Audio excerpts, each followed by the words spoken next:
And welcome into In-Game Chat for Saturday, November the 1st. We've got the Christmas music lined up already, 2025. We don't, but yeah. Season 19, episode 34. I'm Scott. And I'm RJ. And welcome into the show, everybody. If you want to get in touch with us, Discord's the best place to go. Just go to our Discord there, log in, jump into the chat room there. I can see you, and we can get you on.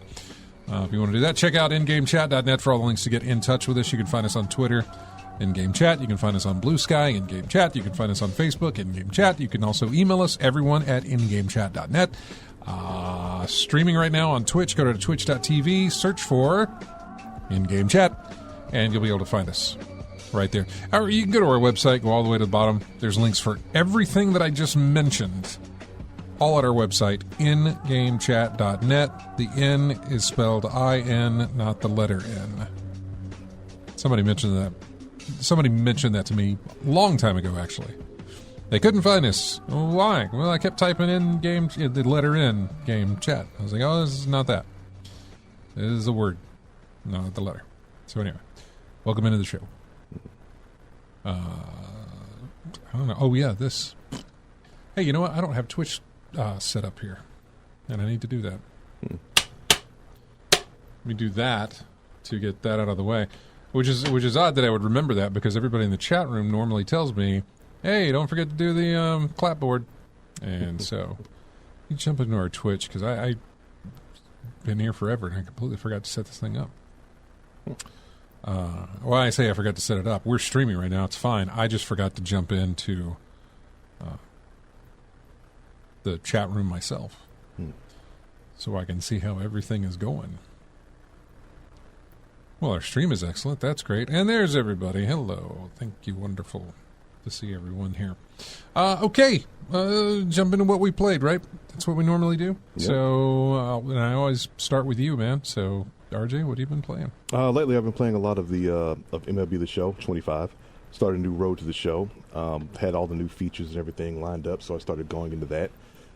I noticed some of the pitching selection has changed, but then again, it's been 2 years since I played the newest version of the game, so of course some things have changed in there. They took out one of the pitch types that I really liked, and they replaced it with something that took over baseball by storm, the sweeper. So they took they put that pitch in there and took out the running fastball out of there. So I had to adjust with that and see what I could do with it. But for the most part, I've been playing Virtua Fighter 5 Revo World Stage that came out this late this October, right? Biggest difference being that they've put a good single-player mode in there that simulates the arcade experience, challenging everybody in an arcade and getting your rank up and things like that, and unlocking items and everything. The only thing, the drawback is I had to restart my rank from the original VF5, so I'm back in beginner first level queue again. Was that to be expected? Yeah, it was to be expected, really. In other words, not really a shock to you, and not really a disappointment. Yeah, not a shock. I mean, it would be a disappointment if I would regret having to build that back up, which I'm not. I'm looking forward to building that back up again, because I'm really going to get to see where I stand in the game, because everybody who's been playing this game is playing now. We're all starting from scratch, really. Yeah. So we're all going to get our levels up and see how well we can really do in this game. So I've been having fun with that. Like I said, the online features are looking really good. The few games I did play online with folks, pretty smooth sailing. Wasn't too many issues there. So I think I'm going to have a good time going back into that. So it's probably going to take up most of my gaming time for the next few weeks. Trying to build my level up in that game. In prep for anything specific, or just to do it? No, just to do it, really. Okay. I mean, we still got the Akai Leagues that I go to every I knew Sunday. You did, and I wasn't sure if that was a thing that you were still, or that maybe you were prepping for. No. I mean, it's something we do pretty much every week, but it's switching to a new console, so I've got to get used to the fact that I'm playing on a PS5 controller as opposed to a PS4 controller. I'm trying to get used to the aesthetic of it, make sure I get all my skills and whatnot in there without any hassle. Can't blame it on the controller. You don't want to blame it on the controller. So either you can do it or you can't. Yeah. So that's what I'll be doing this mostly for my gaming. Really, I'm going to be playing that. Okay. Mm-hmm. Any more of Ye old Tom Clancy's Division 2. Division. I haven't. No, ever since. I'm like Tom Clancy's Deftones. That's not it. No. What is it? Tom Clancy's D thing. Defense. What is it? Yeah. No. But Division. No. Ever since Revo came out, I've haven't played that much, and then starting the road to the show in MLB 25, I've put that on the back burner for a little bit. Yeah. So yeah, I mean that's how it goes. Really, you start to play something, and then it dominates your time, your gaming time. Do you get all the way through it? Oh, I know. Yeah. I am currently aware of that. Yeah. I am currently highly aware of that with the way that Ball Pit has been, grabbing my game time anyway. Mm-hmm. So I'm still enjoying it.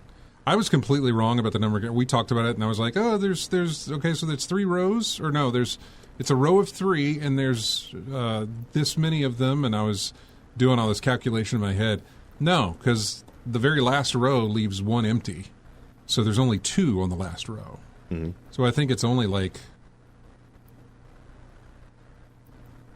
maybe 11 or 14. Maybe.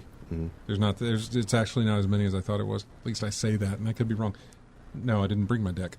I was going to be like, I brought my Steam. No, I didn't. This is characters to open up. Right. Yeah, characters that you open up. Okay. So characters that you can unlock. And regardless, my thing is when I unlock a character, I go back through and play all the levels previous. Mm-hmm.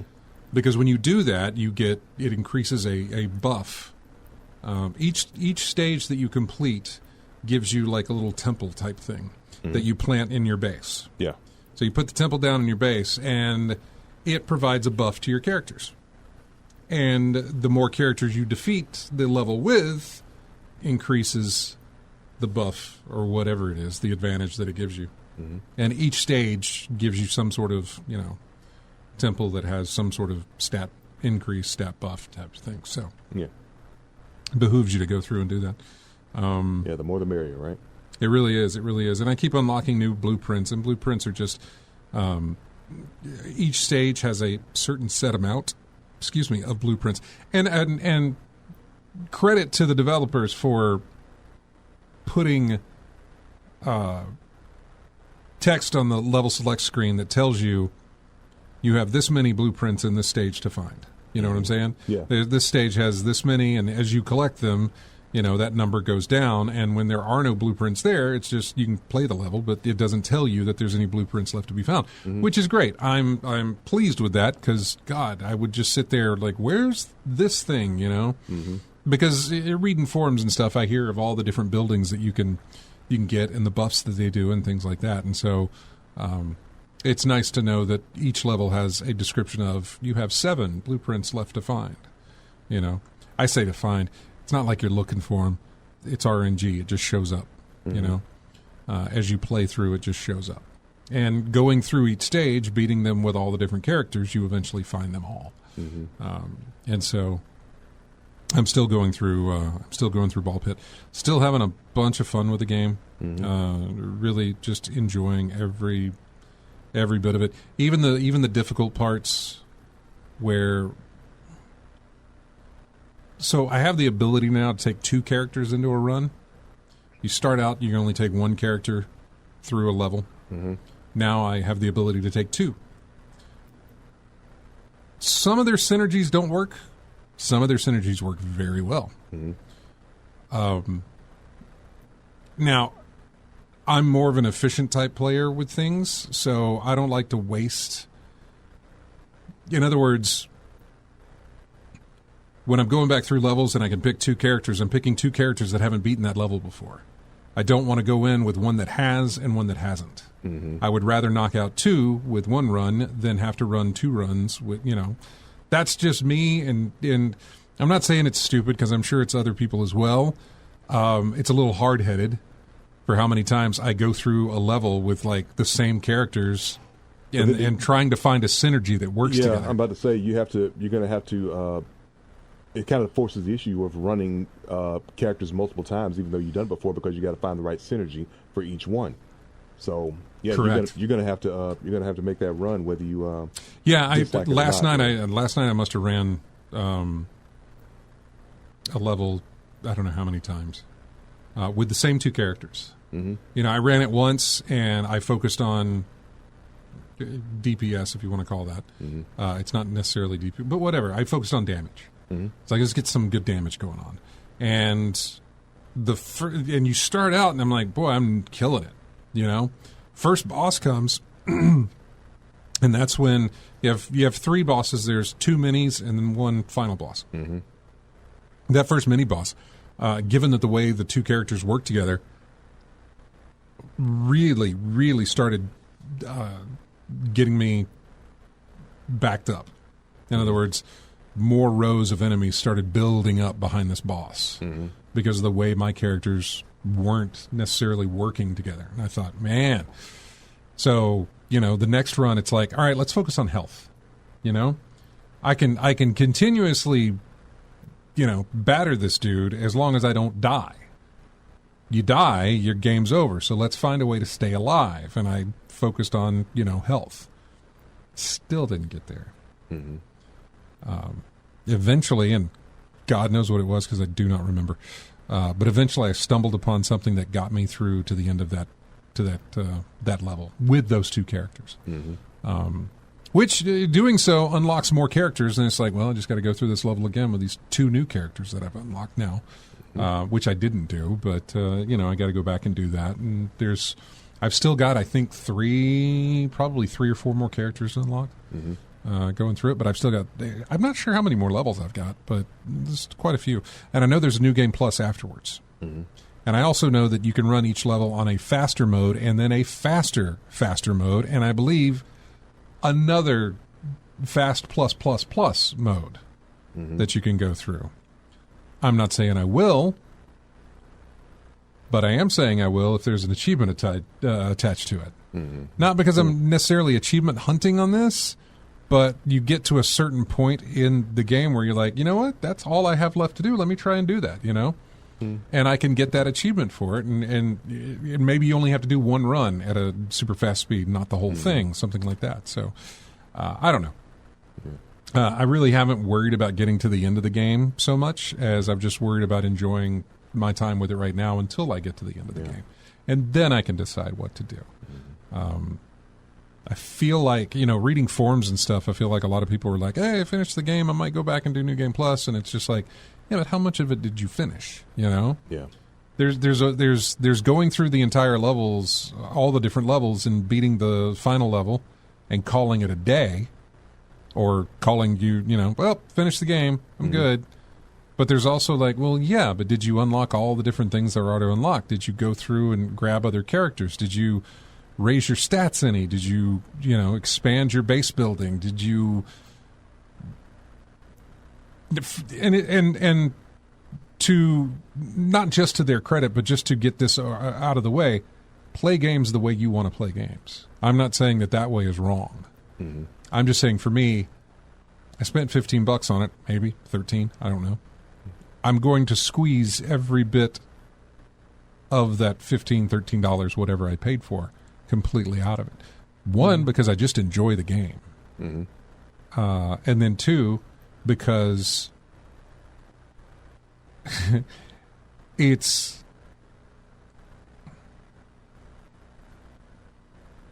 the game is fun for me.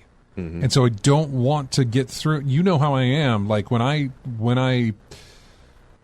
Crackdown is the best example. It shows how you play. When you found that one discoverable thing, you wanted to get it all. Then, in a sense, but I'll relate it more towards Assassin's Creed.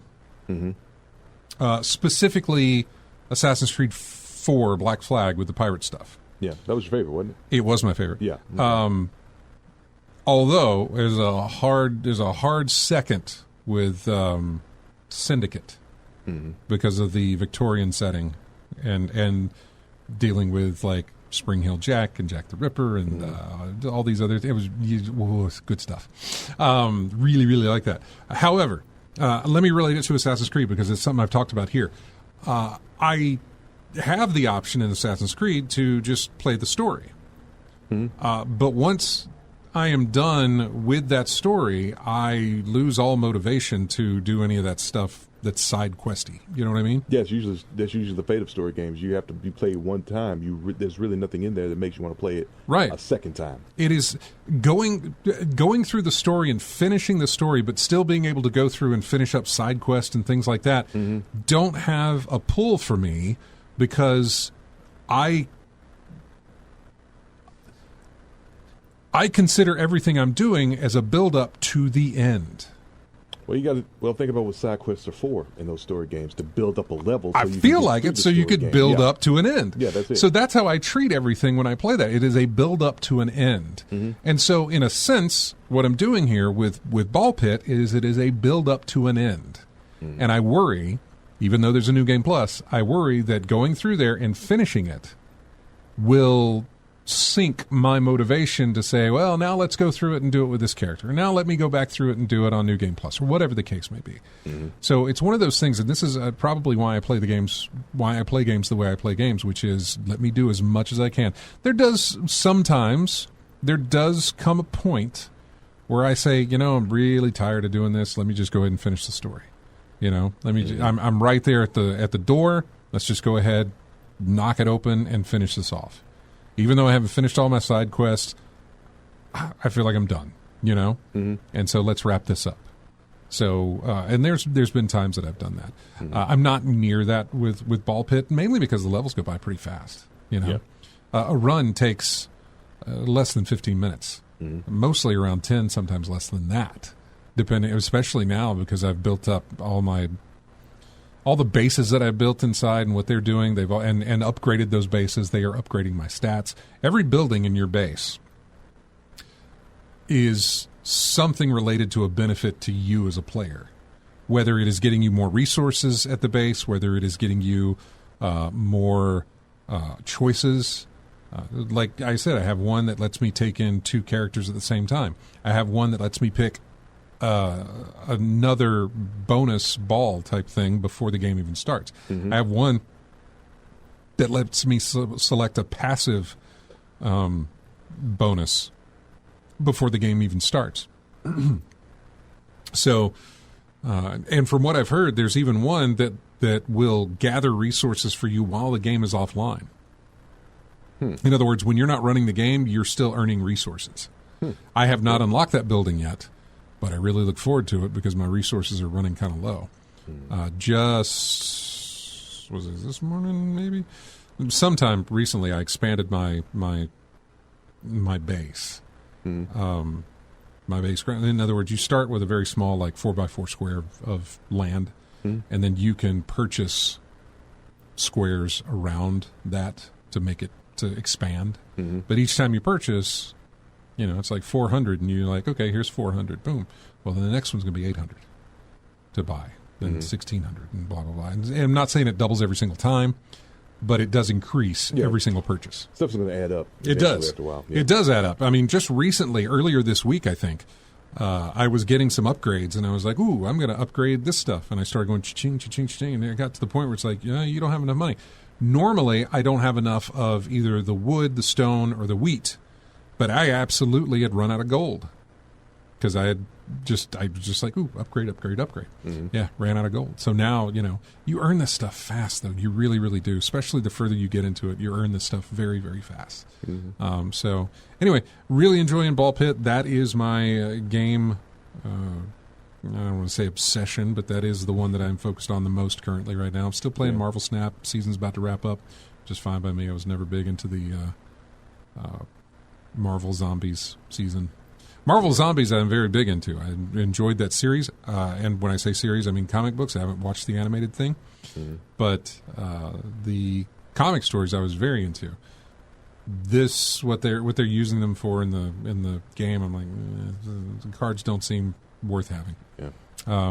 Like the subject, but not this format. Yeah. And the card, some of the cards look really pretty, but I'm just their abilities and that play line in the game. That's not me. I don't like it. So yeah, I really haven't been paying much attention. And again, Ball Pit is dominating my game time. It absolutely is. I played some demos, and boy, I wish I could tell you what they were, but I've already forgotten them. None of them really stuck. Yeah, didn't grab you.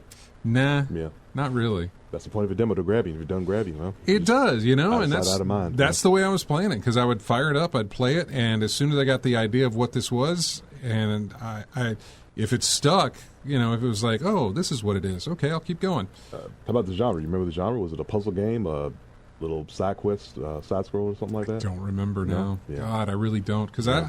honestly, I don't think it was last week. I think it was the week before last when I did that, and I've completely drawn a blank. It was during Next Fest when I complained about not having enough time to play Next Fest, and I still have some demos that I haven't actually played. I left them on there, and I haven't. I said I'll get to those at some point.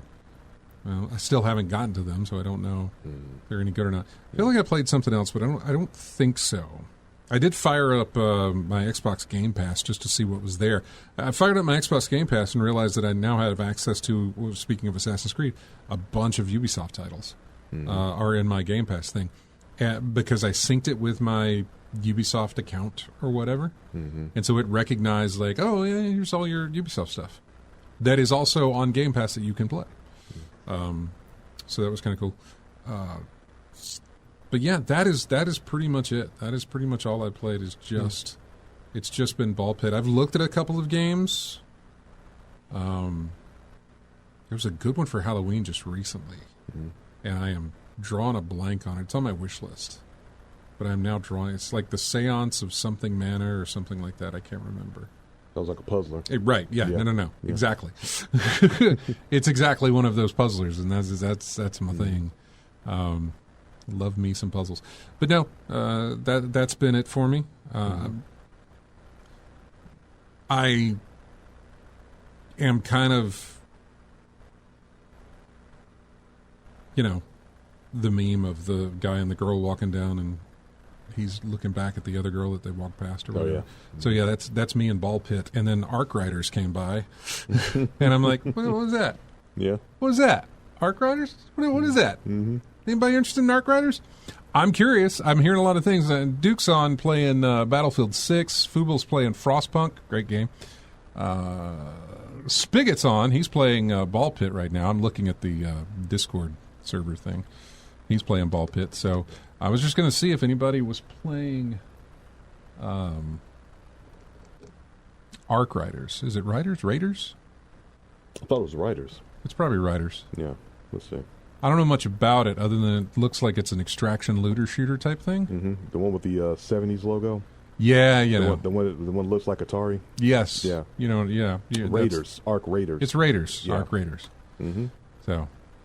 Multiplayer extraction adventure. Yeah. It's Okay. I'm not big on the extraction, but this game has been, it's one of those things. It's where the zeitgeist gets you, right? It's one of those things where this new game has been released, and people are talking about it. And so I want to be a part of that conversation. Yeah. Sort of. See. I'd like to see if I want to be a part of that conversation is what I basically am saying. Yeah. Were so from the folks that made the finals. Okay. Yeah. And I've heard good things about the finals too, but I'm really curious about it. Is it team based? Is it third person? Is it first person? I don't know, because if you look at the and this is not a complaint, because this is a quick Google that could be done, a quick YouTube could be done, a quick Twitch could be done, so that I could see how it's played. Oh yeah, it's easy to find. Right. Yeah. But what the problem I have with is that it's not easy to find on their Steam page. The trailers that they offer for you show, if it shows gameplay, it does not show player gameplay. You know what I mean? In other words, they may be showing you gameplay from a extended camera type version, where you're seeing the players going around doing what they're doing, not from a player perspective. So it's like a Call of Duty thing.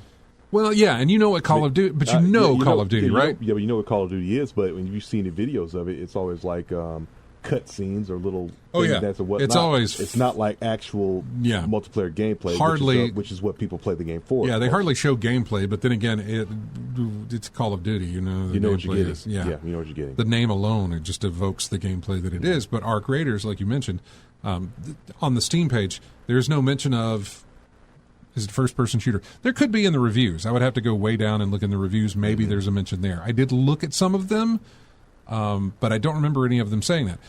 But is it third-person or first-person? Because I can't tell by the trailers that they're saying. And there's nothing indicating that on the Steam page itself that gives you like, hey, this has online co-op.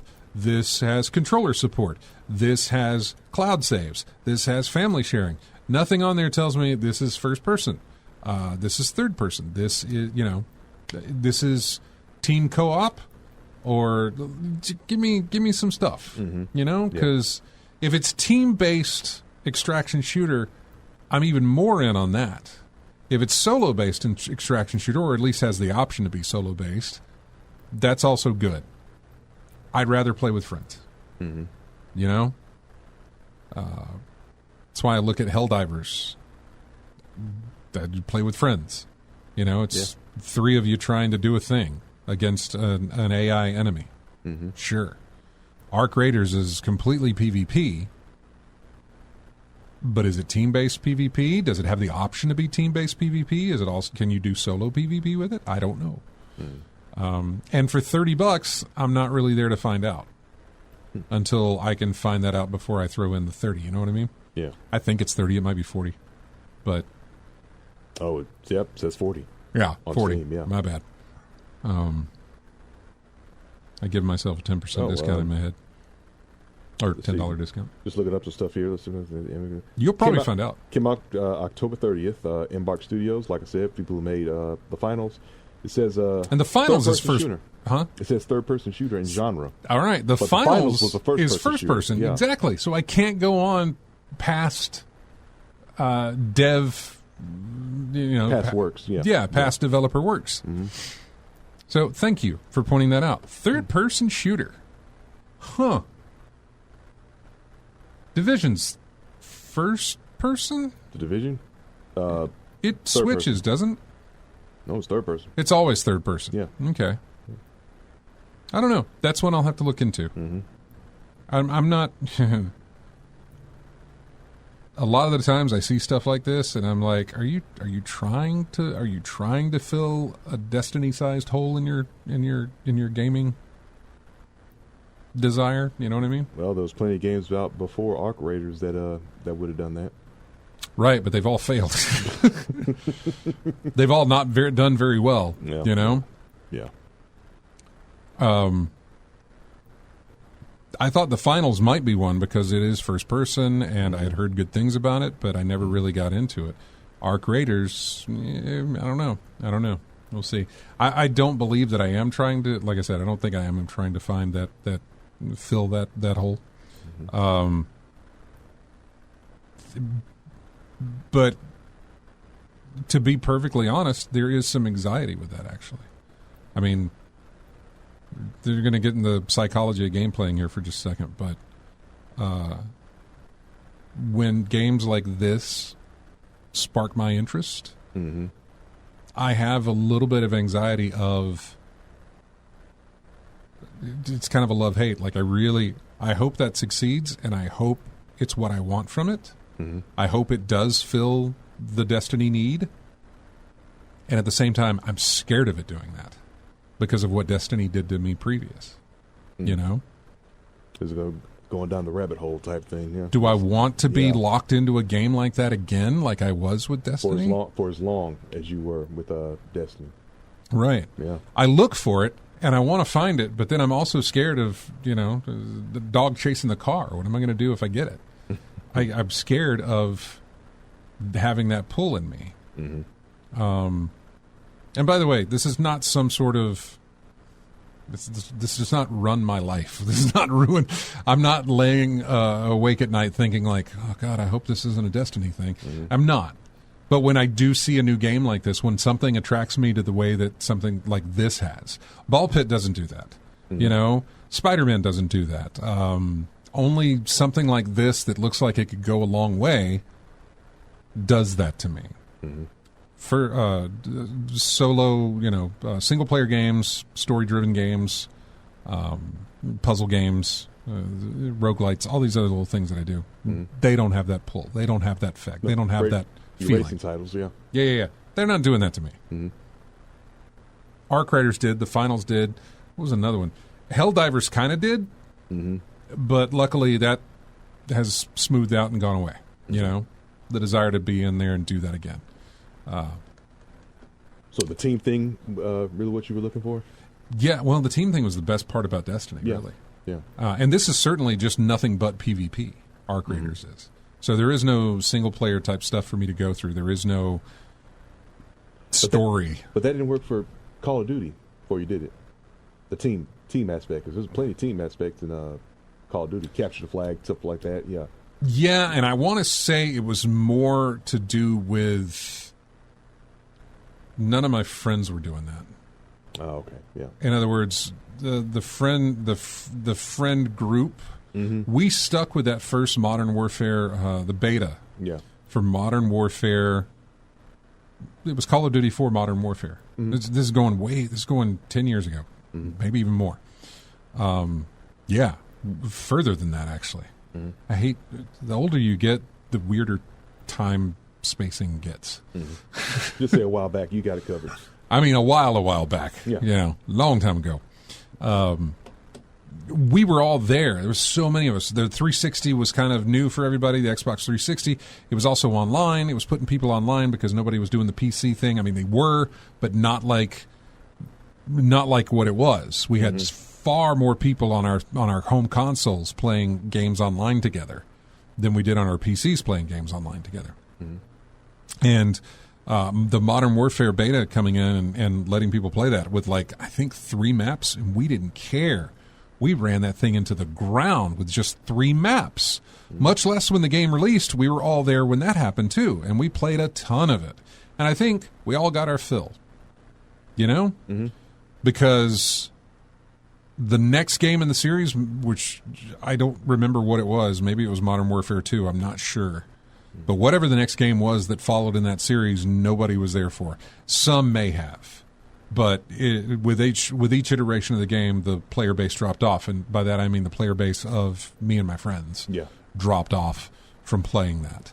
And everybody started going their own separate ways to play in other things to play or whatever the case. And that was fine. I didn't mind that because I really felt like we got our fill from that beta. And from the main game itself. I tried to get back into it. In fact, I made some work friends here, again, good while back. They don't work here anymore, who were doing the Call of Duty thing, and I got in with them. And it just didn't stick. It did not stick, the multiplayer part of it. It just didn't do it for me. And I don't know why. I don't know what the difference is. I can't tell you why one pulls me from the other. I don't know. So, but at that time, I probably was not. I don't know if I was or was not knee deep into Destiny as I began. I don't think I was at that time, because I remember that friend who worked here, and I still talk to him, by the way. He still does some side work for us. He and I and another guy here got into Star Wars, the MMO for Star Wars. Force something or Republic Commando or no? Old Knights of the Old Republic. No, it was kind of. It wasn't Republic Commando. Anyway, it was the Star Wars MMO that BioWare had worked on. Yeah, I think it was BioWare, but yeah. That was another one that kind of pulled me in. Nothing like what Destiny did, but that was another one that pulled me in. And then Destiny did what it did to me, man. I say it like it did some horrible things, but what it did was pull all of my gaming focus away from games straight into its own thing. Yeah. with, hey, you got bounties to do, hey, you got levels to make, hey, you've got achievements to chase, all these things that felt like chore gaming. Yeah. But it didn't feel that way while I was doing it. Mm-hmm. But looking back on it, it's like, yeah, which gives me that's why that gives me that anxiety. It's like, I don't want to fall back into that pit, right? I don't, but I do want to play the game, but I don't want to. Yeah, so I think both myself and a lot of our audience was saying that the silver lining for your ban was it forced you to play the other games in your library. Yeah, when your account got when my account got banned, yeah absolutely. I forced the issue. You know, made you play something else. As much as I sit here and talk fondly about my time with Destiny, but also like, here's what it did to me. Mm-hmm. I am also like that, considering that was the best thing that could have happened, was that ban. I'm not so sure that I'd still be playing it anyway. Some of the things that I read about how the player base has just died off on that game, and the lack of support and lack of continuing to kind of, I don't know about innovate, but continuing to push that forward. Yes, stuck in a rut right now, and personally, I haven't been on there in a very long time. I deleted it off of my hard drive because it was taking up too much space, and I wasn't doing anything with it. So it may as well. That was a good time as any to just get rid of the thing. Yeah. I wasn't playing with anybody, so yeah, I haven't played Destiny in a very long time. Yeah, no, I'm with you. So. I'm with you. Nor have I. I think the counter is up to like 900 days now. 900 some odd days. If you go to my profile on Steam, you can find it, and it'll tell you how many days it's been since my last ban, which is just the one game I got banned in. But again, I look at that and I'm like, I think I'm grateful that it would have happened. Yeah, I would have missed out on Balatro. I mean, I say I would have missed out, but I wouldn't have played it like I played it. Mm-hmm. I would have missed out on Ball Pit. I would have missed out on, God, there's a number of other games that I played since then. All your demos that you got. Well, not just the demos, but even just a bunch of different things. Just trying out different things, enjoying different things, having something other to tell you that I played other than Destiny. So, I'm cool with it, even though I got a lot of Destiny tchotchke stuff sitting around the house still. But not really worried about that. Anyway, we're over time. We need to take a break. When we come back, we will jump into, I don't know, we probably won't have a lot of time to jump into much, but we'll jump into what we can. We got music here. We're going, this is not modern stuff here. So, but it is theme-based. I was looking for, this was something I was actually going to do at the beginning of October. I started looking for this type of game to get music from, and I realized, oh no, it's October. I got to get scary music. So I put that on the back burner. What I'm looking for here were point and clicks. Your old point and click games, which is almost exclusively LucasArts games. Grim Fandango and Full Throttle and Monkey Island, all of those. Although I only picked 2 from the LucasArts. 3 from the LucasArts library. Wait, no, 4. Sorry, I forgot that was also a LucasArts game. Man, LucasArts dominated the point and clicks, man. Yeah. Well, now that I'm going through my head. Yep. That's the thing. LucasArts point and click games now. Good God, they dominated the market. Anyway, this is Sam and Max. If you remember that, the dog and the rabbit. Freelance Police. Yep, Sam and Max Hit the Road was the name of this one. Was the name of the game for this one. Mm-hmm. God, I remember playing that too. This is early in my game. I think my dad bought the game for me. I think this is early in my gaming career. This is Sam and Max Hit the Road. The name of this track is called Carnival of the Odd. We'll be back with more of In-Game Chat right after this.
Welcome back into In-Game Chat. We've got about 10 minutes here before we get to take our next break. So, yeah, this is music, again, from the LucasArts catalog. I think this is LucasArts. Maniac Mansion. Going back a ways. Yeah. This is Bernard's theme.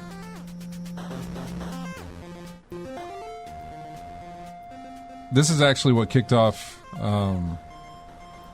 that's what I went to look for back at the beginning of October. I was like, okay, let's start off with, Day of the Tentacle or Maniac Mansion or something and get music from that. And then realized that, well, that's, Maniac Mansion, Day of the Tentacle is kind of a, not necessarily horror genre, but it replicated a little bit of the, 50s sci-fi type, Yeah. black and white B-movie type stuff. Yeah. And Attack then of the Killer, whatever. Right. Yeah. And then I realized, it's October. I got to get my scary music. So, put that on the back burner there. Mm-hmm. Brian in the chat room asked, so did Sierra? Oh, so did Sierra. They made a bunch of those as well. Good question. Or not good question.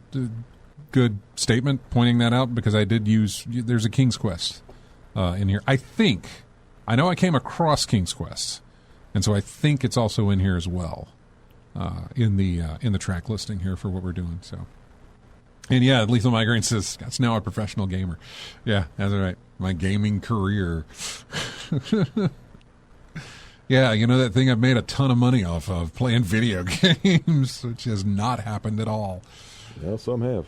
Oh no, absolutely, some have, and I would say the lucky ones, right? But there's not many of them that I consider necessarily to be lucky given some of the stuff they've had to go through. Yeah. Like when you do this, like if you're doing it professionally in like a esports league, that's completely different. Yeah. But when you're doing this professionally, like on a YouTube and a Twitch and stuff like that, to where you're doing, I mean, you have to do it every day. I mean, heck, that's YouTube in general. No matter what the it's no matter every what the format day. is. Yeah. And it takes years to build up. It does, and it's not a guarantee that it will build up. And when it does build up, and you get that following, and you get those people, you have to continue. You got to stay on it to keep those people to stay relevant. Yeah, I remember, and this is years ago. I remember people talking about like, "No, man, I took a break for one day. I didn't upload a video, and I lost." And he listed how many subscribers like unsubscribed because there was no video that day. You have to continually put out content. And not just like, well, here's a video. Listen, I got nothing for you today. I just want to let you know nothing's coming today. We're working on something tomorrow. That's not good enough. Yeah. It has got to be content consistently. Yeah. Every single day. But then there are some who have been able to take breaks, but their subscriber base is significantly bigger that they can afford to do that. Well, yeah. You can look at that and say... when you get to that point, then you can start looking at breaks. If I can crunch the numbers and say, listen, when I take breaks, I lose this percentage of subscribers, but my subscriber base is this many, I can afford to drop that for whatever it's going to cost. Yeah. Whatever that's going to be the case. Or they built up enough to where it's like, okay, I'm in a position where I can take a break regardless. Yeah. And when I come back, things will be fine. And that's great, mental health and all of that, but you got to get there first. Yeah. And the reason they're taking the breaks is because of the mental health. I don't want to put myself in that position. I don't want to I don't want to build up to, I got to work up to the point where I have to take a break for mental health. Right? Yeah. I don't want to do that.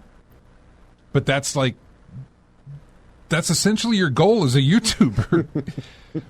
Because only then will you be at a successful point to where you can take that break. And by then, you'll probably likely need it hardcore. So, yeah, man, it's just...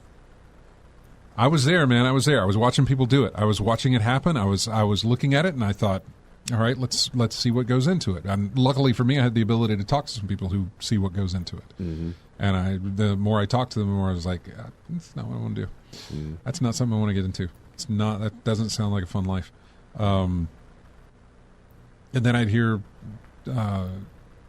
I'd hear other people younger than me come up and want to do that or talk about wanting to do that. Or I'd talk to, friends of mine who had kids that are talking about wanting to do that. And I'm not a parent, and I'm not going to parent for somebody else. Mm-hmm. So I was just like, yeah, that's real tough stuff. Let them try, let them do their thing, let them enjoy that. But it's real tough. You say kids, and then I think about that. What was that channel that Ryan's Toy Reviews?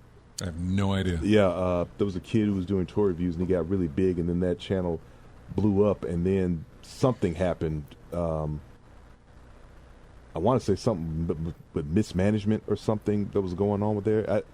I'd have to look it up again, but could be. Yeah, I think that channel was it was something that blew up, and then something bad happened, and it got in the news somewhere, and it just went downhill from there. So when you say kids getting in there, that's one of the things that could happen. It's like celebrity, kids getting in celebrity. Money ruins everything, and greed ruins just as much, I suppose. I mean, I think there's a correlation, obviously, between that. But, because you're making money off of that, and then when you get greedy about it, it gets worse. So, yeah. Anyway, enough. Welcome to the Doom and Gloom show. Enough of that for a moment. I think we got enough time to, before we take another break, it's one of those really quick ones. We're hitting the top of the hour. I went long. This is what I do because I ramble. We can talk about the PlayStation Plus free games for November. We've got something more to add to the library that I probably won't pick up. I know. Well, there's Stray. Okay. That's been not necessarily on my list. It's been on my list for a while. Oh, it'll be added to the library. Oh, absolutely. I'll add all of these. Yeah. Because there's also EA Sports WRC 24. I still miss Sega Rally. What is WRC? World Radio? World Rally. World Rally Championship? Mm-hmm. Yeah. Okay. Well, then there's that, which, again, that for me, that would be the same thing, where it's like, well, I'll add it. I don't know that I'll play it, but I'll add it. And then Totally Accurate Battle Simulator, which, if you take that into account, is sarcasm because it is not a totally accurate battle simulator. But it is a lot of fun. Oh, it's the stick men shooting each other? Yeah, basically. Yeah. But anyway, those are your free games for PlayStation Plus. Mm-hmm. Stray being a good one on there, or being a big one on there, is because Stray's been out now for a long time. Mm-hmm. It was a day one release in July of 2022 on PS Plus Extra. So you had to have the upper tier than the one I have. I have base, and you had to have the one above that in order to get it. And I thought about doing my conversion so that I'd be able to play that. And then it got released on Steam, and I thought I'll wait for a Steam sale, and I still never picked it up. Finally, it's coming to PS Plus, and so, now I can play it. Yeah, you'll have it. Even then, though, it's like, I don't know if I will. It was a big thing at the time when it released in 2022. Mm-hmm. I remember a whole bunch of people were talking about it. I know, yeah. Because it was unique and it stood out. Very much unique. You play as a cat. Yeah, and that's the problem with gaming nowadays. Not enough innovation, like you were saying with the Destiny, where it is now. There's no innovation. That's why it's gotten stagnant because nobody's coming up with new ideas. And that was something that was fresh and new, and it really got everybody's attention. It did, yeah. And again, I've had multiple opportunities to get this game, play it on the cheap, and I just never have. Mm-hmm. And so now that it's added for free doesn't necessarily mean, I'm going to dive right into it. Like you said, I'll add it to the library. Put it on the library. And one day, I might get to it. With the other 300-plus games on there that I haven't started yet. There is a bunch. God, there's a bunch. Mm-hmm. And you know what? Ball Pit will last forever how long it lasts, and then I'll wait for the next game to grab my attention, and in the meantime, I'll be playing a bunch of other stuff. Yeah. I started Spider-Man. I never finished. I never even got near half into that game because I just had fun swinging around the city for the most part. Yeah, the amount of DLC that I've gotten with stuff that I have not even touched yet. Yeah, it's bad. I really need to do that for my backlog. I think Ghost of Tsushima is one. Bloodborne. I didn't finish Bloodborne's DLC. I didn't finish that yet. God, Bloodborne's so good. Yeah.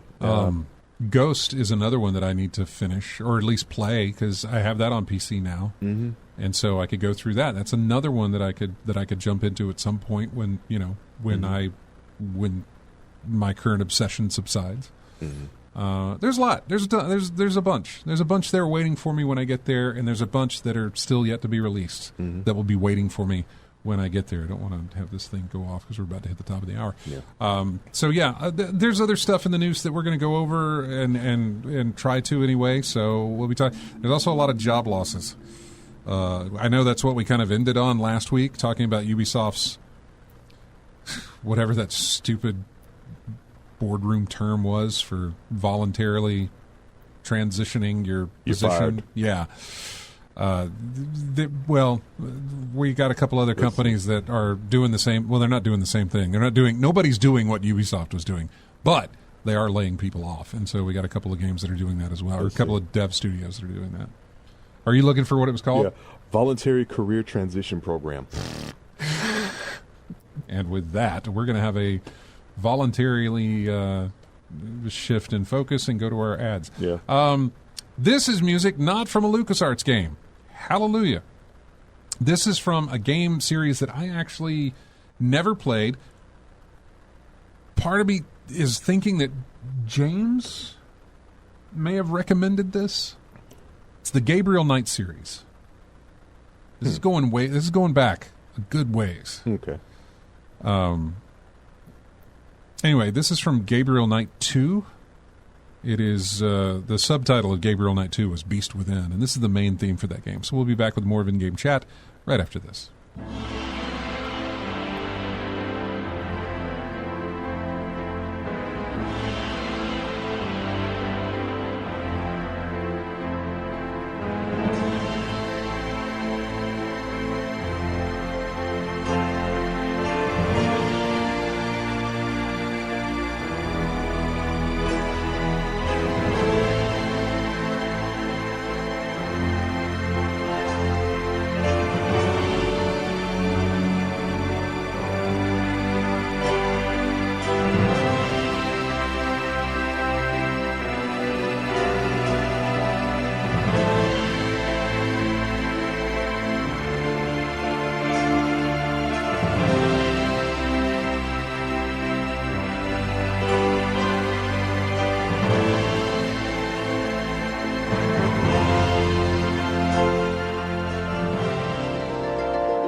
Welcome back into in-game chat. Going back to LucasArts games again. One of the big ones, actually, for them, or one of the early ones.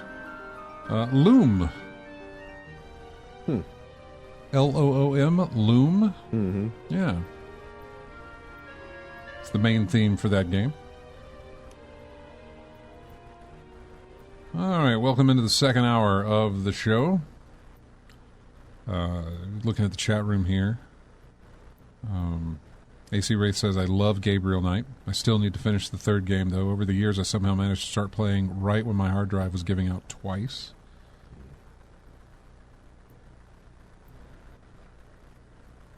AC Wraith also says, Loom was good, but short. So... All right, I don't necessarily know that we have, like, a story that sort of dominated anything. There's a lot of little bitty stories that we got, of course. We'll just start at the top of my list here.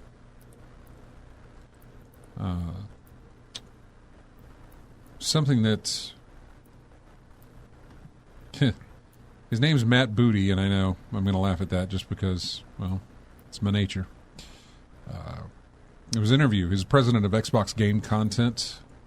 He claimed the company's competition no longer lies with other game studios and console developers, but with everything else. And in an interview with the New York Times, they were primarily discussing the announcement of Halo showing up on PlayStation 5 in 2026. He said, "The decision came as a result of seeking to meet people where they are, moving away from console exclusivity in a bid to reach more players." Which, that makes sense. The more you exclusivize, a word like that exists, the more you do that, or every time you do that, you are telling everybody else who is not a part of that exclusivity that we don't want your money.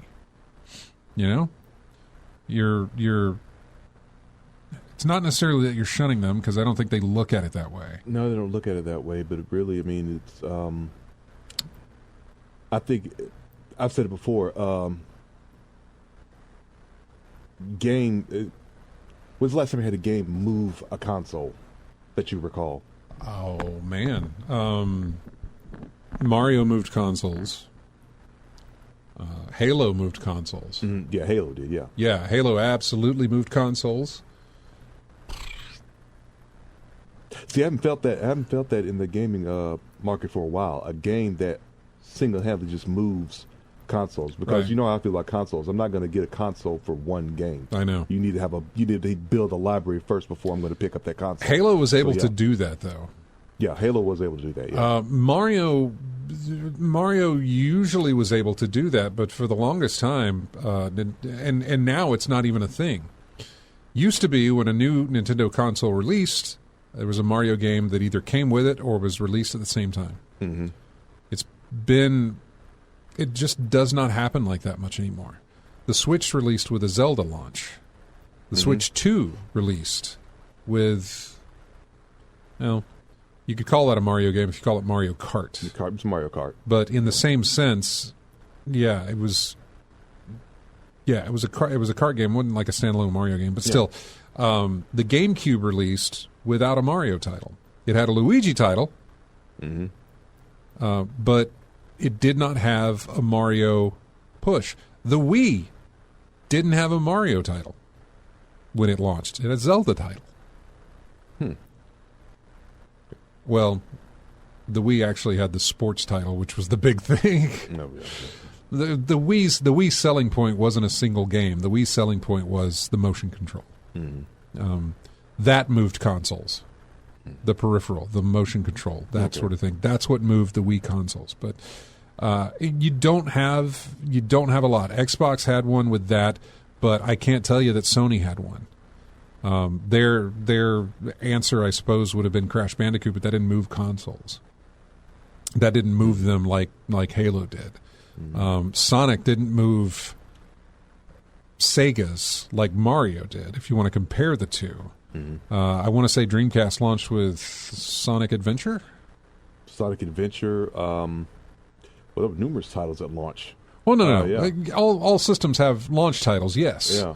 But are they console movers, is what I'm saying. And usually you go with your company mascot, which would have been Sonic at the time. Sonic Adventure, yeah. The Xbox 360 launched with no Halo.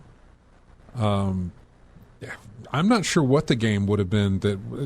I think there was a fighter that launched with Xbox 360, some kind of fighter game. I don't remember. Soul Calibur, maybe? Or I don't know what the other one was. The game I bought with my Xbox 360 was Cameo. And that, I can tell you, was not a console mover, although that was my first experience with HD gaming. What did I get for my Dreamcast? I'm trying to remember. I got a bunch of titles. I think it was I think NFL 2K was one. Sonic Adventure, I think maybe Ready to Rumble? Could have been. Was that later? I don't know. It could have been. Yeah, I bought it. Yeah, there was numerous titles I picked up. Power Stone was one I was really interested in. When it came out, yeah. Crazy Taxi might have moved some. I don't know if Crazy Taxi was a launch title for the Dreamcast, though. I don't think it was. I think Choo Choo Rocket was one, but I didn't pick that up. But well, that kind of goes to our point, though. Yeah. The last time a character or a specific game has moved consoles, That I could think of, Halo. It's got to be Halo for Xbox. Halo comes up, yeah. It has to be Halo for Xbox. I can't think of anything else. The PlayStation 4 didn't launch with... At a certain point, the thing to move the consoles were the consoles themselves. Yeah.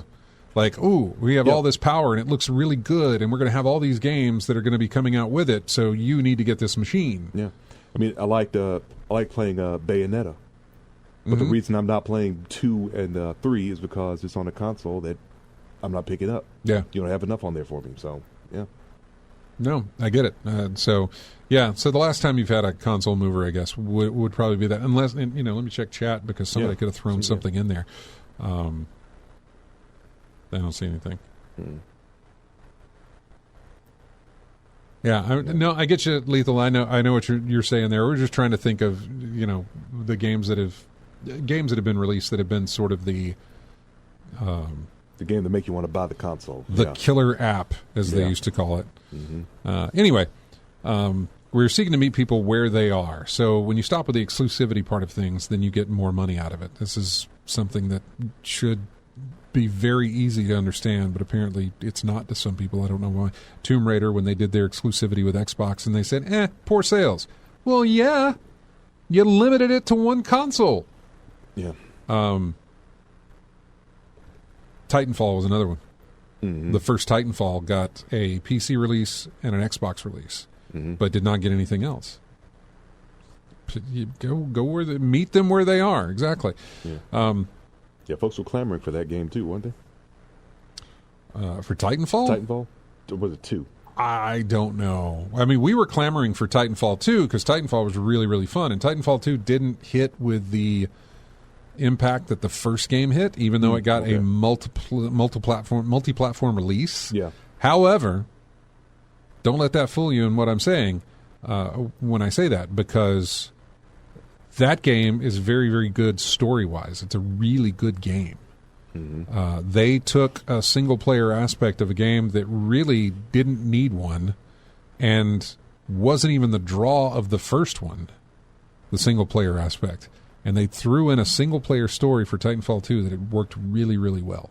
Really well. I only got through not even half of it, and I was enjoying the hell out of it. But I also, something else, probably Destiny, distracted me at that time.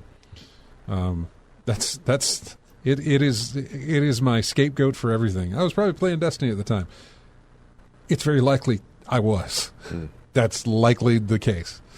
Anyway, back to this article here. It's vastly different position to both Nintendo and Sony's PlayStation brand, both of which continue to guard their first-party exclusives, with Sony only recently experimenting with porting its console games to PC, but that even comes months, if not even later, than their console debut.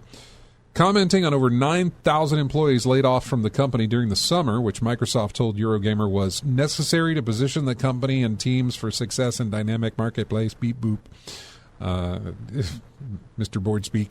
At the time, Matt said, layoffs are difficult, and they're part of managing our business. While the total number of laid-off employees in gaming positions remains unknown, the likes of Rare's Everwild, that was canceled. The Initiative's Perfect Dark reboot, also canceled. And a new ZeniMax MMORPG, all canceled.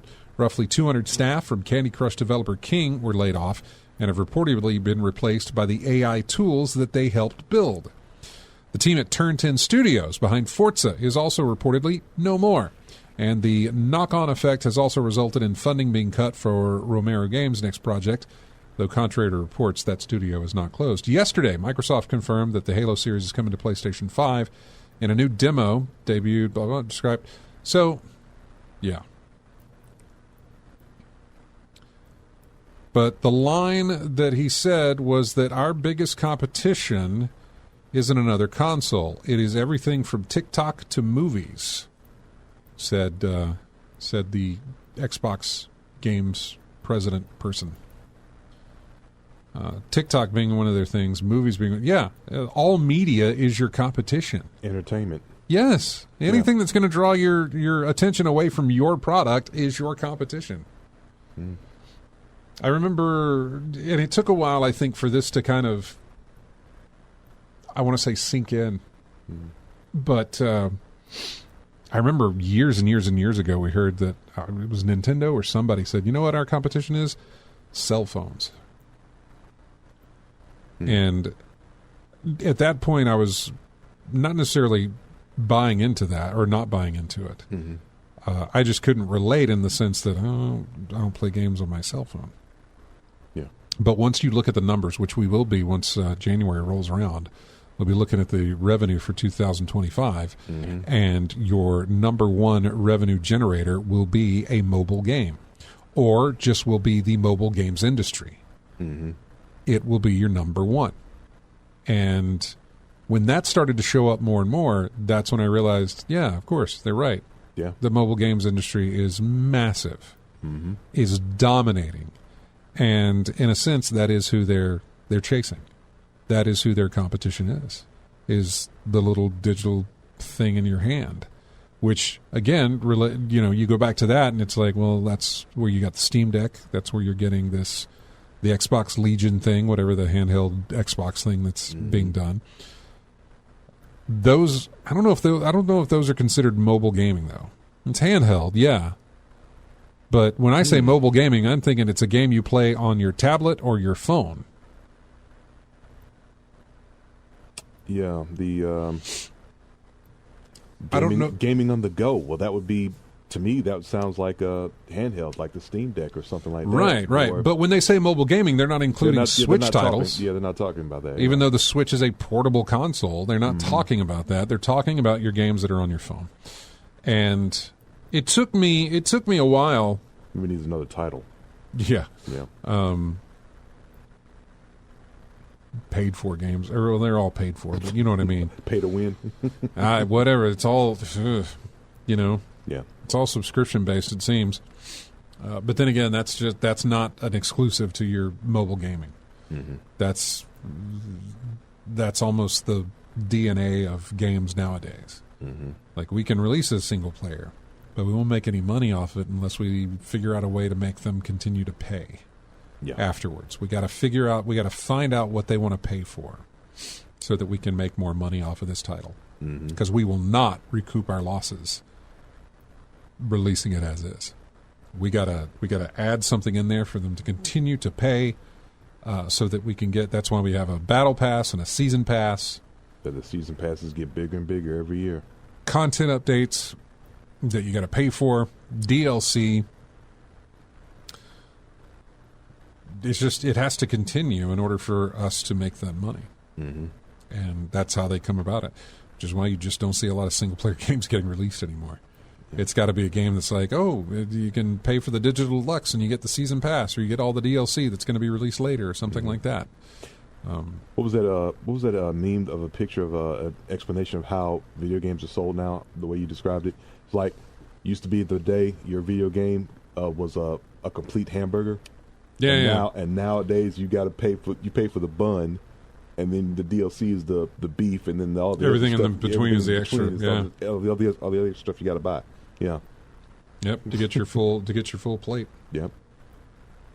That's why you like you see a title that you didn't move you to buy day one, you just wait. Yeah. For the Game of the Year edition, where all the DLC and everything that was released for it is in one package. And there you go. I'm currently holding out for, obviously, the Black Friday sales and that sort of thing before I really buy anything. Yeah. Yeah, I've seen stuff that's been on sale and that sort of thing, but I'm just like, hold off. There's no reason to buy it now. There's no reason to, unless it's already at a great discount. I bought Buckshot. We had the music on one at Buckshot Roulette, I think. Yeah. It was like $1.85. Yeah. I was like, okay. Oh, yeah, you got me on that one. Yeah. $1.85. I'll buy your game. That's fine. That's worth throwing $2 at, which is exactly what I did.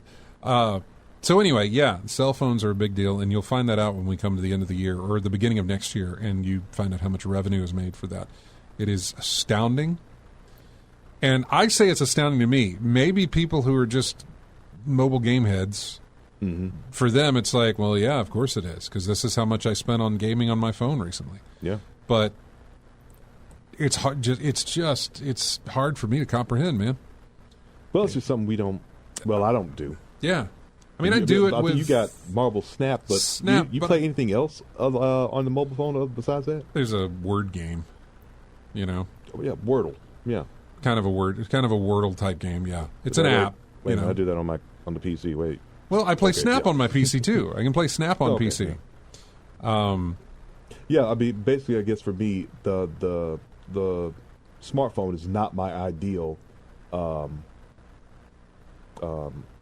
format for gaming. It's for me. not, no. So that's just me. Outside of what I do right there with Somebody's Snap being a card game and with the word game type stuff, no.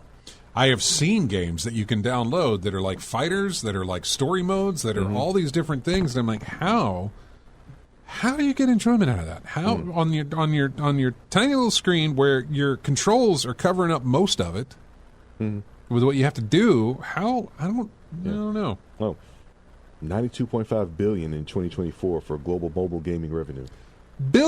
92 billion. That's your competition. Yeah. Your console folks, that's your competition right there. We're gonna hit triple digits in 2025. I would easily say that. 100, 200, I would probably go up to about 150 maybe. 150 billion. Yeah. For 2025. I'll put it there. Yeah. Not that we're going to remember that when we get around to it, but yeah. No, I'll put it in the show notes. And then you'll know to go back to it and be like, it was back in November that he said that, and here we are at 500 billion. It's like, oh my God. Yeah. What else do we have here? And now that was talking about job losses, and apparently Amazon is reportedly gutting its video game division as part of 14,000 company-wide job cuts. Following Amazon's decision to cut 14,000 jobs, a new report has claimed the company is gutting its video game division as part of the move. This was a report from Bloomberg, referencing a memo sent to Amazon employees, says the company plans to reduce the amount of work it does on big-budget titles, particularly MMOs. The vice president of audio, Twitch, and game from Amazon, a guy by the name of Stephen Boom, wrote that while we're proud of our success in first-party AAA game development and publishing, we have made the difficult decision to halt a significant amount of our first-party AAA game development work, specifically around MMOs with Amazon Game Studios, including making significant role reductions in our studios in Irvine and San Diego, as well as our central publishing team. They haven't revealed the exact number of jobs being cut across the games division. It suggested, though, that two projects are impacted: New World and the Lord of the Rings MMO. All of these announced back in 2023. On LinkedIn, former senior gameplay engineer Ashley Amarine wrote, "This morning I was part of the layoffs at Amazon Games, alongside my incredibly talented peers on New World and our fledgling Lord of the Rings game," where they say y'all would have loved it. Amazon entered the video games market in disastrous fashion, canceling its free-to-play shooter Crucible just 5 months after its release in 2020 and 4 months after it was unreleased back into beta. Its other failures include a first stab at a Lord of the Rings MMO, canceled in 2021, and now a second stab at it, also canceled, following a dispute with the Chinese megacorp Tencent. New World 2 has struggled to sustain interest after a strong start in 2021. Their other major project is its upcoming Crystal Dynamics developed upcoming Tomb Raider game, which was said to be going well in August of last year, but we do not know the status of that game currently. Yep, it's tough times. There was yet another studio that had layoffs as well, and we'll discuss that. Well, I can tell you that actually right now. Less than 2 weeks before the launch of its next game, Hyperlight Studio Heart Machine reportedly lays off even more employees. Hyperlight Studio Heart Machine may have suffered another round of layoffs, as multiple employees are reporting on social media that they've all been let go. These job losses come just 3 weeks after a previous round of layoffs that saw more than a dozen people put out of work. 3 employees have posted about their layoffs on Blue Sky so far, 1 on October 28th, 2 on October 29th. Heart Machine community and PR manager also posted the video on 29th saying Heart Machine has just laid off a bunch more people effective immediately. By the time Possessor comes out in November 11th, I don't know if anyone who worked on the game will even be at the company anymore. Yeah.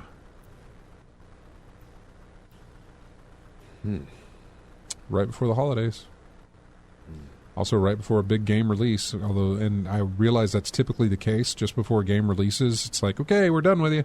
Yeah. You know, we got what you needed out of you.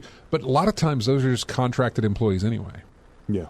A lot of times it's like, hey, we need you to work on a project, and when that project gets released, okay, thank you for your time. We're contract's over. Yeah, so, that's it. But it's still bad. So anyway, we're going to take a break. When we come back, we'll hopefully get into something that's not as depressing as people losing their jobs. We have Animal Crossing news to talk about. And Crash Bandicoot, which I mentioned. Maybe talk about Valve. I'm not sure. The guy from DayZ, Dean Hall, he had some words about Valve, and I'm kind of curious about what those words are. I did not read the article, but I am curious about it. So we're going to take a break. When we come back, more of In-Game Chat. This is a music track from a point-and-click game. I don't know if it's LucasArts, but it's a very strange-sounding song, music bit here. It comes from a game called The Neverhood. And this track is called Ollie Oxen Free. So we'll be back with more of In-Game Chat right after this.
And welcome back to In-Game Chat. And there you go, another LucasArts title for you in the point-and-click genre in Indiana Jones' Fate of Atlantis. Search for Statue was the name of that track. So welcome back. We got another one to go, which I don't think is a LucasArts game for you to end out the show here. But yeah. Anyway, welcome back to the show. Going back into our news of the week. What did Dean Hall have to say about Valve? Last week, Valve issued an update to Counter-Strike 2 that, by some estimates, caused the collective secondhand market value of rare CS2 cosmetics to plummet by billions of dollars. This is an aspect of, by the way, this is not from the article, this is just me. This is an aspect of Steam, Valve, that I've never dabbled in. And that is the auction store, or whatever that thing is, where you can sell the crates and all the stuff that TF2 and CS2 and all this other stuff. Yeah. The Steam marketplace I've never really dabbled in, with the trading cards, with all the stuff that's there. Apparently there's some money to be made, but you got to be playing the right game, and I was not playing the right game. You got to be playing Counter-Strike or Team Fortress, and I just was not into those. There's always been money in the digital goods part. Right, yeah. While Valve's official policy forbids the third-party sale of its game's cosmetics, its loot box monetization fuels a massive ecosystem of gambling and speculation. And in an interview with Eurogamer, DayZ and Icarus creator Dean Hall says Valve isn't getting enough flack for creating its own predatory economy. Basically, if you have a certain type of loot box, it's a crate, whatever, it's random. We don't know what's inside, but you can sell that. And I think they're classified. In other words, some of the crates are classified where it's like, hey, this is a rare crate, you're going to get something of value in here. We don't know what. It could be massive. It could be small, whatever. How much you want for it, How much you want to sell it for. How much you want to buy it for, basically, is how it's looking in that regard. And so that's what they mean by that, because you don't know what's in there. Dean says, it's something I think Valve does not get anywhere near enough criticism about, Hall said. I'm honestly disgusted with gambling mechanics in video games at all. They have absolutely no place. He is more about talking about spending money to get loot boxes or to have something open up and you don't know what you're going to get, but you're paying to pull that lever and see if you hit a jackpot. Yeah, it's the same thing with, the loot boxes in that Star Wars game or FIFA.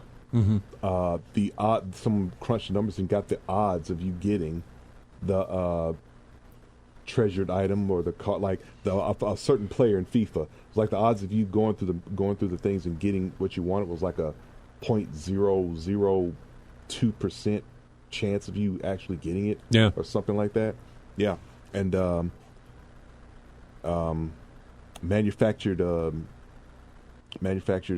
tedium of getting what you want, but the more tedious you make it, the more money some folks are willing to spend to get that. Yeah, like we talked about earlier, companies want to make sure the gaming community and the customers keep paying that money to keep getting what they want out the game. I would also say that this is probably in part where a lot of that majority of the mobile gaming money comes from.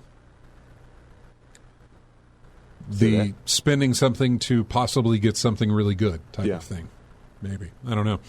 Efforts to regulate loot boxes as a form of gambling, like a recent Brazilian law banning the sale of loot boxes to minors, have driven other major game publishers to pursue different monetization tactics in recent years. Valve, however, has managed to neatly skirt regulatory efforts by charging players not for directly purchasing loot crates, which can be earned during gameplay, but for the keys required to open them.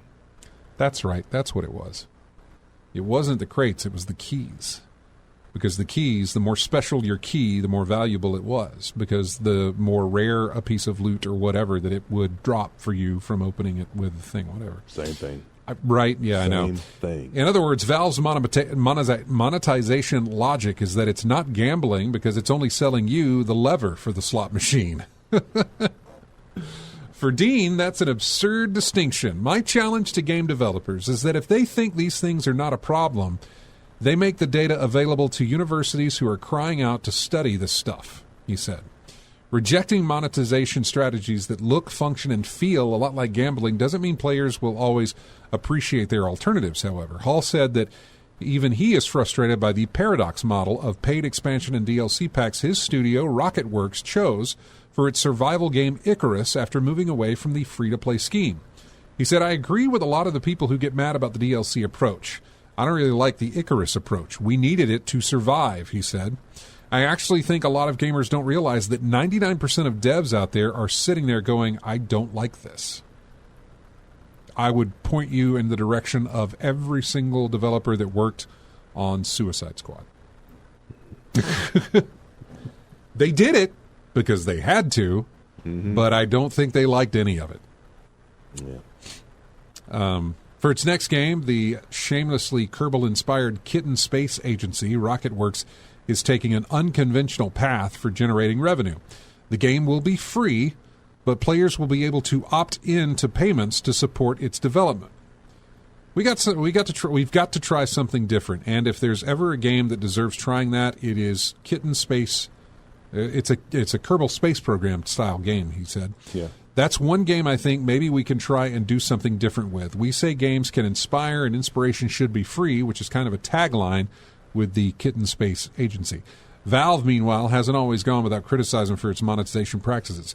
Greek economist and politician, I will not try and pronounce your name, Giannis, that's his first, I got that, who had formerly worked as Valve's own economist in residence, said in 2024 that it didn't just spawn third-party gray markets of skin gambling and cryptocurrency laundering.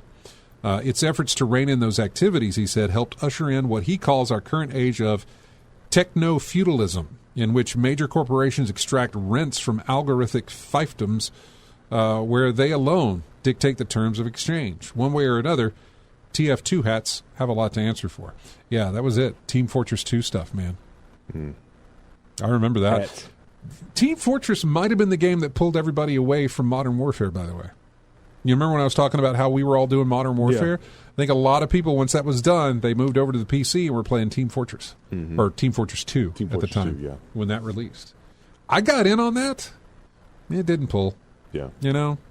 It was fun because I was playing with my friends. You know? We were still having fun talking to them, and I was just horrible at the game, but I was still having fun playing with them. But it just did not stick for me. Yeah. It just didn't. It wasn't there. So yeah, that was the Valve stuff.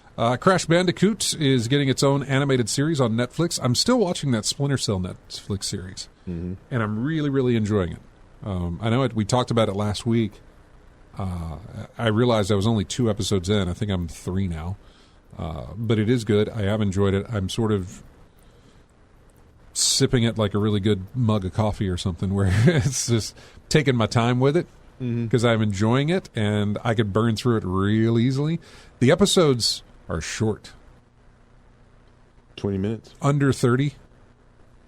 Well, basically, a sitcom episode, you got 30 minutes, but that's including commercials. But how much commercial time Right. was taken out of it? It's under 30 minutes, and even the opening is like 2.5 to 3 minutes long. In other words, the title, the opening credits. So it's an anime intro. It's, well, okay, I guess. I Yeah, don't watch enough anime to tell you that. Anime intros are long. Yeah. Long intros. So, yeah. So that's something that stands out about them. So you got the intro to deal with, no commercials, so under 30 minutes. So, yeah. So what, 20, 25 minutes? It seems to go by fast. Yeah, okay. It seems to really go by fast. So, anyway, they're going to be working on a Crash Bandicoot animated series, which is great. Why they haven't done so before, I don't know. I don't think Crash speaks, though, right? All I heard was quips and sounds. Like, he doesn't talk in the games, I didn't think. Other than, like, when you hit him and he makes a oof, you know, something like that. But I don't think he actually has speaking dialogue that I know of. Well, now they did a lot of game characters in their first games anyway. Yeah.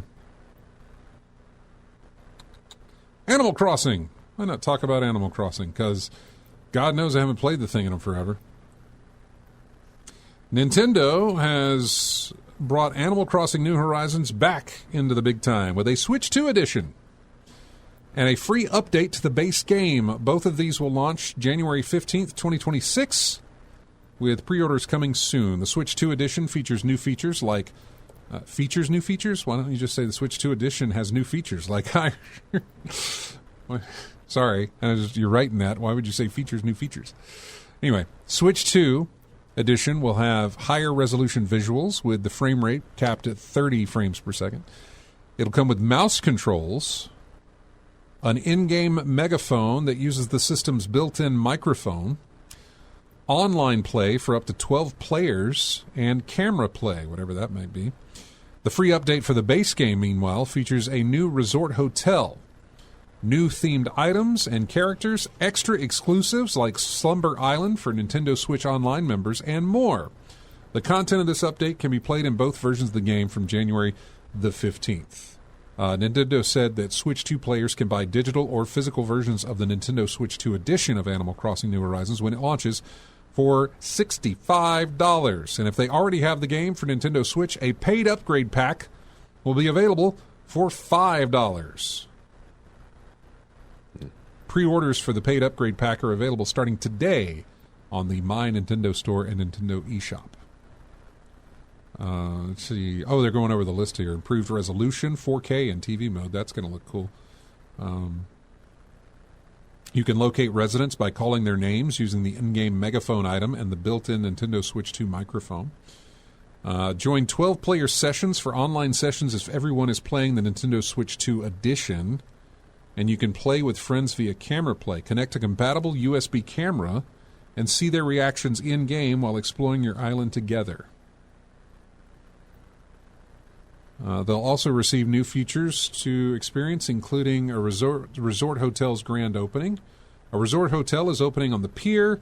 To bring in guests from off the island, you'll help out by decorating guest rooms and more. Find new furniture and clothing at the souvenir shop and dress up mannequins with outfits that guests can wear. Let's see. Want a fresh start? You can also have a reset service to help tidy up your island. Additionally, you can now upgrade your home storage to hold up to 9,000 items. And you can also store trees, shrubs, and flowers there, too. Then the Slumber Island. There's also collaborations. Oh, that's right. We're getting Lego items in the game. Like a couch made out of Legos and a bed made out of Legos and, just different little Lego-themed additions into the game.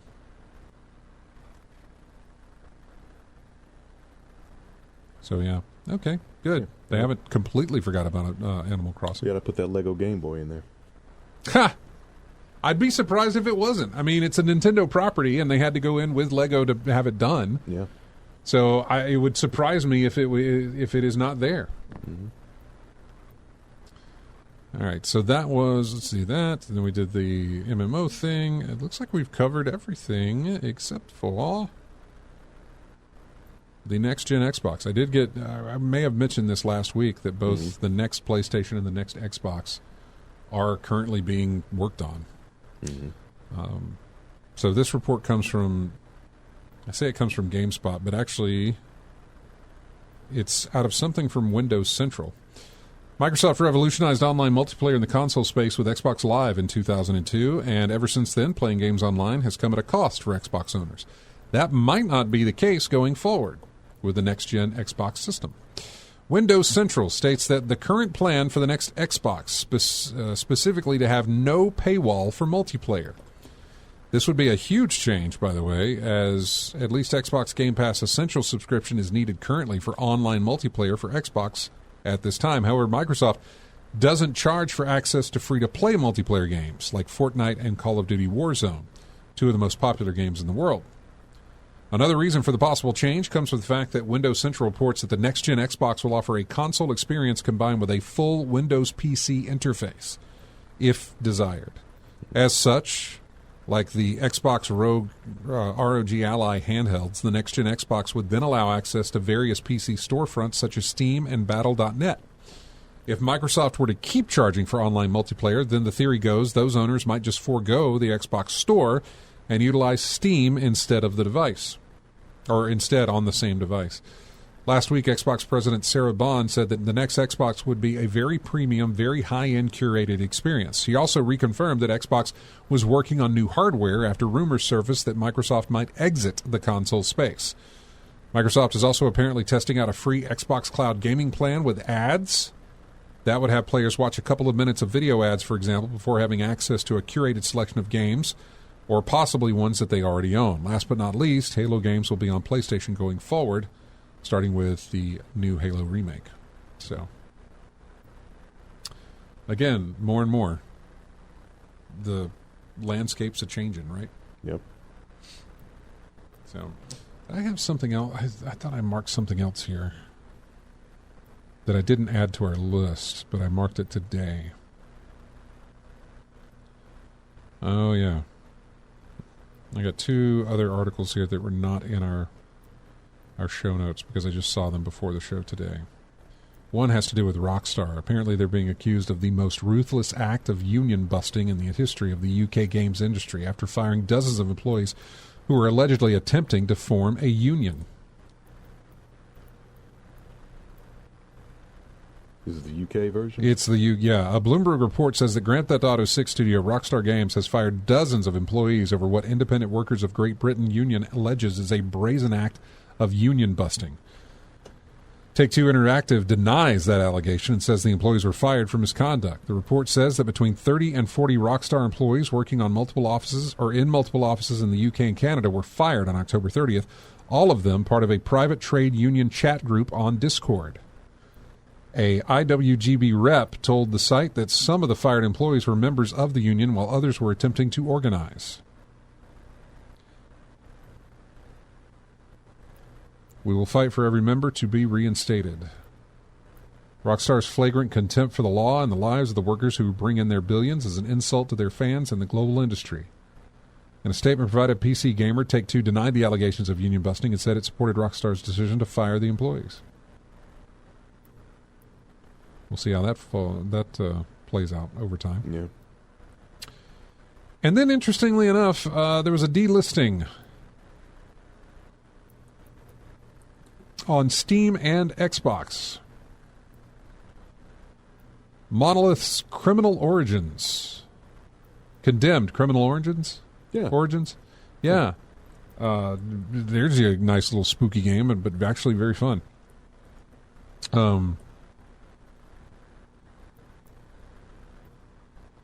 Condemned Criminal Origins has been removed from Steam and the Xbox Store, and unfortunately it's not available on GOG either. It used to be there on Steam, but now it's gone.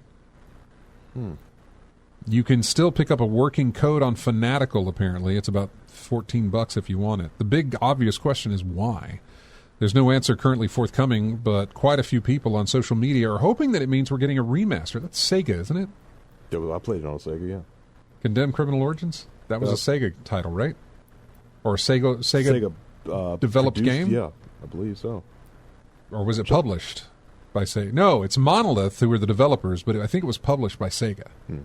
I think. Let's look it up. Condemned is a very Halloween-coded game, and hey, it's probably just coincidence since we're speculating. I'm going into deep conspiracy and point out that it also happened 1 week after Night Dive's interview with Jace Hall. Night Dive is, of course, famed for its remakes and remasters of classic games. And you may not know who Jace Hall is because you're not old like me, so it's fortunate I'm here to tell you. He's the co-founder of Monolith. So go ahead. Condemned 2, Bloodshot. That was Sega? Was about Sega. Oh, okay. Yeah, Monolith. Which is probably the one I played. Yeah, Condemned Criminal Origins was really good. I enjoyed that. I really, really enjoyed that. Mostly because James played it and I didn't. But he was in the house and we had a bunch of people sitting around while he played it, watching him play it. Yeah. And we were just as entertained as I guess he was while he was playing the game. But yeah, that was a lot of fun. We actually streamed the ending of that game way before you could ever do that. We set up, because I was doing webcams, obviously, so we could do the show. Yeah. And we set up a webcam in the living room, turned all the lights off so that you would have just that screen, because I had a massive screen TV for the time. It was 75, 73 inches. Yeah. And so I had the camera focused on that, and you could hear us talking while we were playing it. So we were, it was early on before you could stream games. That's how we did it. Man, I forgot about that. Oh, yeah. So, anyway, I think that's going to do it for us. We're not yet here, the near ready to leave, but I'm out of stories. I feel like I'm out of voice too. Really? Tired of talking. I am legit tired of talking right now. Oh boy. God, I really want to stream Ball Pit, but I haven't gotten around to doing that yet. But maybe I'll do it tomorrow. I don't know. Yeah. I really do want to stream Ball Pit, though. I was looking up the images of Condemned 2 Bloodshot, and yes, this is the one I played. Yeah, because I remember that shirt that Ethan had on. I always thought it was available for purchase somewhere. It should be if it's not. It was a bullseye on the front, and with bullets where bullets had hit it. Yeah. And on the back of the shirt it said "We aim to please." Oh, okay. And I thought that would have been a nice shirt to actually have. Yeah. There was something else about the Condemned that got me was you had to have a high def TV to play that thing, because if you did, you couldn't read the text, the subtitles. The subtitles or whatever. I think the same thing happened with Dead Rising had that Dead problem. Rising had that problem as well. Yeah, and they had to actually legit put an update out to fix that because it did have that problem. And I'm trying to remember the investigative aspect of Condemned. That was the fun part. That was the fun part. Was investigating crime scenes and seeing what you could deduce from them, right? Yeah, that was the best part, was the crime scene part of it. And I don't think I've seen anything like that since, other than all I can think of is L.A. Noire. But that's just powers of observation and looking at your notes and everything like that.